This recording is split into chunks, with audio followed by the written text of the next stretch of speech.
देवभूमि उत्तराखंड का मेरा भाई बंधुओं, दीदी भूलियों, दाना सयाणों, आप सबू कई मेयर नमस्कार। पैराग सेवा सौंधी उत्तराखंड के राज्यपाल गुरमीत सिंह जी, मुख्यमंत्री भाई पुष्कर सिंह, केंद्र में मेरे सहयोगी अजय टमटा, विधानसभा अध्यक्ष बहन ऋतु जी, उत्तराखंड सरकार के मंत्रीगण, मंच पर मौजूद पूर्व मुख्यमंत्री और सांसदगण, बड़ी संख्या में आशीर्वाद देने आए हुए पूज्य संतगण, अन्य सभी महानुभाव और उत्तराखंड के मेरे भाई और बहनों, साथियों, 9 नवंबर का यह दिन एक लंबी तपस्या का फल है। आज का दिन हम सभी को गर्व का एहसास करा रहा है। उत्तराखंड की देवतुल्य जनता ने वर्षों तक जो सपना देखा था, वो अटल जी की सरकार में 25 साल पहले पूरा हुआ था। और अब बीते 25 वर्षों की यात्रा के बाद आज उत्तराखंड जिस ऊंचाई पर है, उसे देखकर हर उस व्यक्ति का खुश होना स्वाभाविक है जिसने इस खूबसूरत राज्य के निर्माण के लिए संघर्ष किया था, जिन्हें पहाड़ से प्यार है, जिन्हें उत्तराखंड की संस्कृति, यहां की प्राकृतिक सुंदरता, देवभूमि के लोगों से लगाव है। उनका मन आज प्रफुल्लित है, वो आनंदित है। साथियों, मुझे इस बात की भी खुशी है कि डबल इंजन की भाजपा सरकार उत्तराखंड के सामर्थ्य को नई ऊंचाई देने में जुटी है। मैं आप सभी को उत्तराखंड की रजत जयंती पर बहुत बहुत बधाई देता हूं। मैं इस अवसर पर उत्तराखंड के उन बलिदानियों को भी श्रद्धांजलि देता हूं जिन्होंने आंदोलन के दौरान अपना जीवन न्यौछावर कर दिया। मैं उस वक्त के सभी आंदोलनकारियों का भी वंदन करता हूं, अभिनंदन करता हूं। साथियों, आप सब जानते हैं उत्तराखंड से मेरा लगाव कितना गहरा है। जब मैं स्पिरिचुअल जर्नी पर यहां आता था, तो यहां पहाड़ों पर रहने वाले मेरे भाई बहनों का संघर्ष, उनका परिश्रम, कठिनाइयों को पार करने की उनकी ललक मुझे हमेशा प्रेरित करती थी। साथियों, यहां बिताए हुए दिनों ने मुझे उत्तराखंड के असीम सामर्थ्य का साक्षात परिचय करवाया है। इसलिए ही जब बाबा केदार के दर्शन के बाद मैंने कहा, यह दशक उत्तराखंड का है, तो ये सिर्फ मेरे मुंह से निकला हुआ एक वाक्य नहीं था।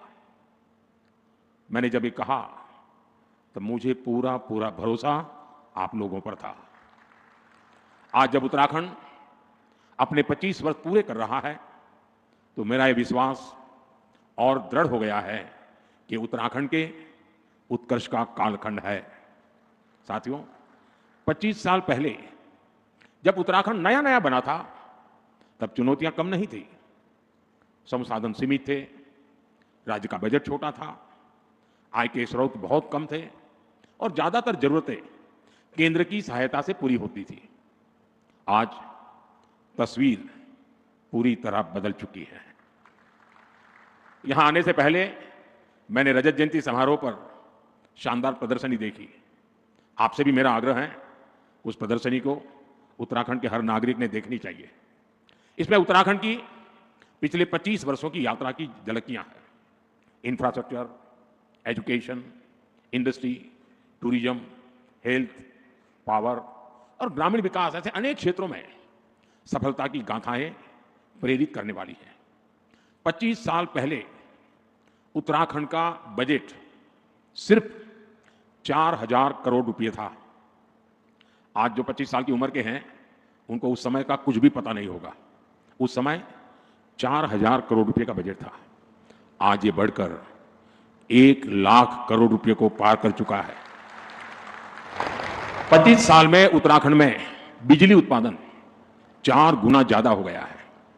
25 वर्षों में उत्तराखंड में सड़कों की लंबाई बढ़कर 2 गुनी हो गई है और यहां 6 महीने में 4000 यात्री हवाई जहाज से आते थे।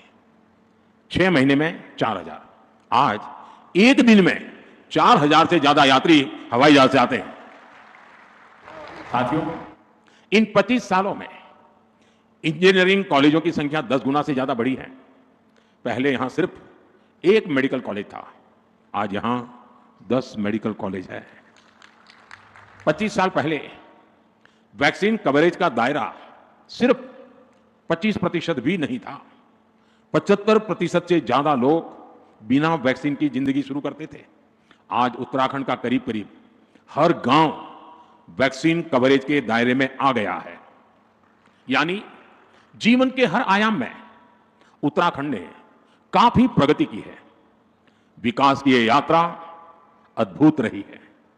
ये बदलाव सबको साथ लेकर चलने की नीति का नतीजा है, हर उत्तराखंडी के संकल्प का नतीजा है। पहली पहाड़ों की चढ़ाई विकासक बाढ़ के रोक दें सी, अब वही बटी नई बाट खुलन लागली। साथियों, मैंने कुछ देर पहले उत्तराखंड के युवाओं से, उद्यमियों से बात की। वे सभी उत्तराखंड की ग्रोथ को लेकर बहुत उत्साहित हैं। आज जो उत्तराखंड वासियों के उद्गार हैं, उनको अगर मैं गढ़वाली में कहूं तो शायद कोई गलती तो कर लूंगा, लेकिन 2047 में भारत थे विकसित देशों की लेन में, ल्याण खुणी मेरो उत्तराखंड मेरी देवभूमि पूरी तरह से तैयार छिन। साथियों, उत्तराखंड की विकास यात्रा को गति देने के लिए आज भी यहां कई परियोजनाओं का उद्घाटन और शिलान्यास किया गया है। शिक्षा, स्वास्थ्य, पर्यटन और खेल से जुड़े ये प्रोजेक्ट्स यहां रोजगार के नए अवसर तैयार करेंगे। जमरानी और सौंग बांध परियोजनाएं देहरादून और हल्द्वानी शहर की पेयजल की समस्या को दूर करने में महत्वपूर्ण भूमिका निभाएगी। इन सभी स्कीम्स पर 8000 करोड़ रुपए से ज्यादा खर्च किए जाएंगे। मैं उत्तराखंड वासियों को इन परियोजनाओं की बधाई देता हूं। साथियों, उत्तराखंड सरकार अब सेब और कीवी के किसानों को डिजिटल करेंसी में अनुदान देना शुरू कर रही है। इसमें आधुनिक टेक्नोलॉजी के माध्यम से आर्थिक मदद की पूरी ट्रैकिंग करना संभव हो रहा है। इसके लिए मैं राज्य सरकार, रिजर्व बैंक ऑफ इंडिया समेत सभी स्टेक होल्डर्स की भी प्रशंसा करता हूं। साथियों, देवभूमि उत्तराखंड भारत के आध्यात्मिक जीवन की धड़कन है। गंगोत्री, यमुनोत्री, केदारनाथ, बद्रीनाथ, जागेश्वर, आदि कैलाश, ऐसे अनगिनत तीर्थ हमारी आस्था के प्रतीक है। हर वर्ष लाखों श्रद्धालु इन पवित्र धामों की यात्रा पर आते हैं। उनकी यात्रा भक्ति का मार्ग खोलती है, साथ ही उत्तराखंड की अर्थव्यवस्था में नई ऊर्जा भरती है। साथियों, बेहतर कनेक्टिविटी का उत्तराखंड के विकास से गहरा नाता है। इसलिए आज राज्य में 2 लाख करोड़ रुपए से अधिक की परियोजनाओं पर काम चल रहा है। ऋषिकेश कर्णप्रयाग रेल परियोजना प्रगति पर है। दिल्ली देहरादून एक्सप्रेसवे अब लगभग तैयार है। गौरीकुंड, केदारनाथ और गोविंदघाट हेमकुंड साहब रोपवे का शिलान्यास हो चुका है। ये परियोजनाएं उत्तराखंड में विकास को नई गति दे रही हैं।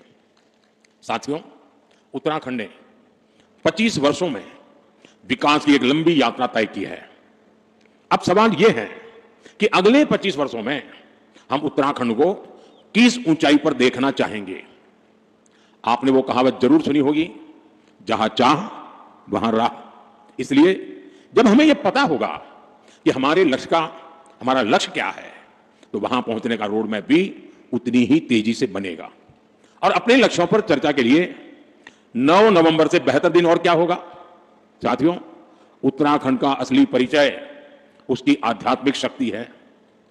उत्तराखंड अगर ठान ले तो अगले कुछ ही वर्षों में खुद को spiritual capital of the world के रूप में स्थापित कर सकता है। यहां के मंदिर, आश्रम, ध्यान और योग के सेंटर इन्हें हम ग्लोबल नेटवर्क से जोड़ सकते हैं। साथियों, देश विदेश से लोग यहां वेलनेस के लिए आते हैं।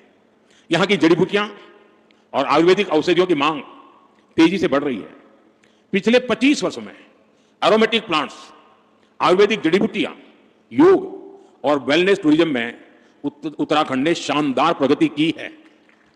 अब समय है कि उत्तराखंड की हर विधानसभा क्षेत्र में योग केंद्र, आयुर्वेद केंद्र, नेचुरोपैथी संस्थान, होम स्टे, एक कंप्लीट पैकेज, उस दिशा में हम सोच सकते हैं। ये हमारे विदेशी टूरिस्ट को बहुत अपील करेगा। साथियों, आप जानते ही हैं कि भारत सरकार बॉर्डर पर वाइब्रेंट विलेज योजना पर कितना जोर दे रही है। मैं चाहता हूं कि उत्तराखंड का हर वाइब्रेंट विलेज खुद में एक छोटा पर्यटन केंद्र बने, वहां होम स्टे बने, स्थानीय भोजन और संस्कृति को बढ़ावा मिले।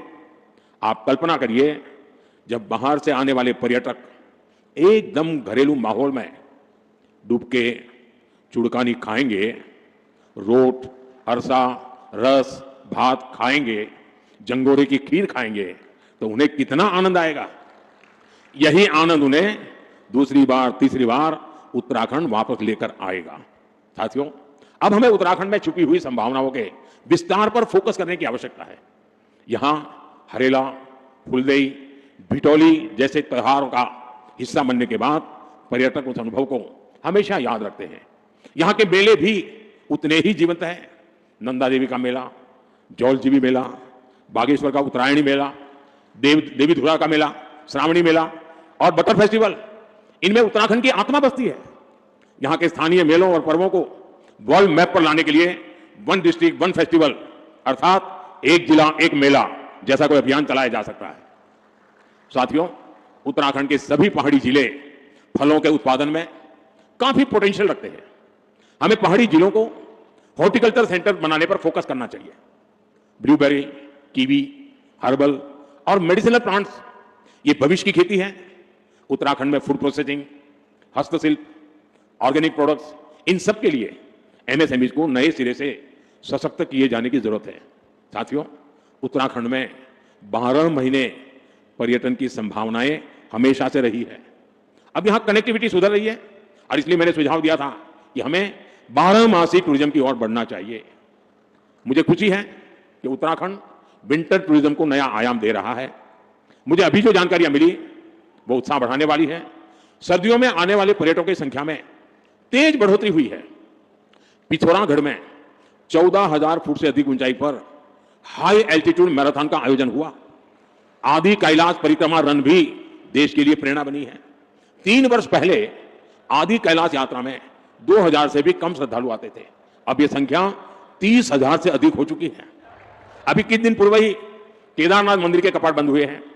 केदारनाथ धाम में इस बार करीब 17 लाख श्रद्धालु देव दर्शन के लिए आए हैं। तीर्थाटन, 12मासी पर्यटन उत्तराखंड का वो सामर्थ्य है जो उसे निरंतर विकास की नई ऊंचाई पर ले जाएगा। इको टूरिज्म के लिए भी बहुत संभावना है। एडवेंचर टूरिज्म के लिए भी बहुत संभावना है। देश भर के नौजवानों के लिए यह आकर्षण का केंद्र बन सकता है। साथियों, उत्तराखंड अब फिल्म डेस्टिनेशन के रूप में भी उभर रहा है। राज्य की नई फिल्म नीति से शूटिंग करना और आसान हो गया है।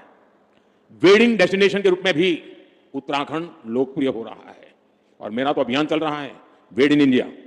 वेड इन इंडिया के लिए उत्तराखंड को अपने यहां उसी आलिशान स्तर की सुविधाएं विकसित करनी चाहिए और इसके लिए 5-7 बड़ी डेस्टिनेशन को तय करके उन्हें विकसित किया जा सकता है। साथियों, देश ने आत्मनिर्भर भारत का संकल्प लिया है। इसका रास्ता वोकल फॉर लोकल से तय होगा। उत्तराखंड इस विजन को हमेशा से जीता आया है। स्थानीय उत्पाद से लगाव, उनका उपयोग, उनको अपने जीवन का हिस्सा बना लेना, ये यहां की परंपरा का अभिन्न हिस्सा है। मुझे खुशी है कि उत्तराखंड सरकार ने वोकल फॉर लोकल अभियान को तेज गति दी है। इस अभियान के बाद उत्तराखंड के 15 कृषि उत्पादों को जीआई टैग मिला है। यहां के बेडू फल और बद्री गाय के घी को हाल के दिनों में जीआई टैग मिलना सचमुच में बहुत गौरव की बात है। बद्री गाय का घी पहाड़ के हर घर की शान है। अब बेडू पहाड़ के गांवों से निकलकर बाहर के बाजारों तक पहुंच रहा है। इससे बने उत्पादों पर अब जीआई टैग लगा होगा, वो उत्पाद जहां भी जाएगा अपने साथ उत्तराखंड की पहचान भी लेकर जाएगा। ऐसे ही जीआई टैग वाले प्रोडक्ट्स को हमें देश के घर घर पहुंचाना है। साथियों, मुझे खुशी है हाउस ऑफ हिमालयाज उत्तराखंड का ऐसा ब्रांड बन रहा है जो स्थानीय पहचान को एक मंच पर ला रहा है। इस ब्रांड के तहत राज्य के विभिन्न उत्पादों को एक साझा पहचान दी गई है ताकि वे ग्लोबल मार्केट में प्रतिस्पर्धा कर सके। राज्य के कई उत्पाद अब डिजिटल प्लेटफॉर्म पर उपलब्ध है। इससे ग्राहकों तक उनकी सीधी पहुंच बनी है और किसानों, कारीगरों और छोटे उद्यमियों के लिए एक नया बाजार खुला है। हाउस ऑफ हिमालयाज की ब्रांडिंग के लिए भी आपको नई ऊर्जा के साथ जुटना है। मैं समझता हूं इन ब्रांड के प्रोडक्ट्स के डिलीवरी मैकेनिज्म पर भी हमें लगातार काम करना होगा। साथियों, आप जानते हैं कि उत्तराखंड की अब तक की विकास यात्रा में कई रुकावटें आई हैं, लेकिन भाजपा की मजबूत सरकार ने हर बार उन बाधाओं को पार किया और यह सुनिश्चित किया है कि विकास की गति पर ब्रेक न लगे। उत्तराखंड की धामी सरकार ने जिस गंभीरता से यहां समान नागरिक संहिता को लागू किया, वो दूसरे राज्यों के लिए भी मिसाल है। राज्य सरकार ने धर्मांतरण विरोधी कानून और दंगा नियंत्रण कानून जैसे राष्ट्रहित से जुड़े विषयों पर साहसिक नीति अपनाई। प्रदेश में तेजी से उभर रहे जमीन कब्जाने और डेमोग्राफी में बदलाव जैसे संवेदनशील मुद्दे पर भी भाजपा सरकार ठोस कार्रवाई कर रही है। आपदा प्रबंधन के क्षेत्र में उत्तराखंड सरकार ने तेजी और संवेदनशीलता के साथ काम करते हुए जनता की हर संभव मदद का प्रयास किया है। साथियों, आज जब हम राज्य स्थापना की रजत जयंती मना रहे हैं, मुझे पूरा विश्वास है कि आने वाले वर्षों में हमारा उत्तराखंड विकास की नई ऊंचाइयों को छुएगा।